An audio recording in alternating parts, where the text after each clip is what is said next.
حضرت ابن عباس رضی اللہ تعالیٰ عنہ فرماتے ہیں، میں ایک دن رسول صلی اللہ علیہ وسلم کے سواری کے پیچھے تھا۔ آپ نے فرمایا، اے لڑکے، بے شک میں تمہیں چند اہم باتیں بتا رہا ہوں، تم اللہ کے احکام کی حفاظت کرو، وہ تمہاری حفاظت فرمائے گا۔ تم اللہ کے حقوق کا خیال رکھو،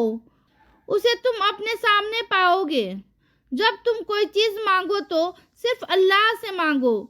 جب تم مدد چاہو تو صرف اللہ سے مدد طلب کرو، اور یہ باتیں جان لو کہ اگر ساری امت بھی جمع ہو کر تمہیں کچھ نفع پہنچانا چاہے تو وہ تمہیں اس سے زیادہ کچھ بھی نفع نہیں پہنچا سکتی جو اللہ نے تمہارے لیے لکھ دیا ہے، اور اگر وہ کچھ بھی نقصان پہنچانے کے لیے جمع ہو جائے تو اس سے زیادہ نقصان نہیں پہنچا سکتے جو اللہ نے تمہارے لیے لکھ دیا ہے۔ اے اللہ، میں تجھ سے مانگتی ہوں ایسی معافی جس کے بعد گناہ نہ ہو، ایسی ہدایت جس کے بعد گمراہی نہ ہو، ایسی سزا جس کے بعد تیری نافرمانی نہ ہو، ایسی رحمت جس کے بعد عذاب نہ ہو، ایسی کامیابی جس کے بعد ناکامی نہ ہو، ایسی عزت جس کے بعد بے عزتی نہ ہو، ایسی خوشی جس کے بعد غم نہ ہو، ایسی نعمت جس کے چھن جانے کا ڈر نہ ہو۔ یا اللہ، ہم کو بچا شر پھیلانے والوں سے، حسد پھیلانے والوں سے، غیبت کرنے والوں سے، نظر بند سے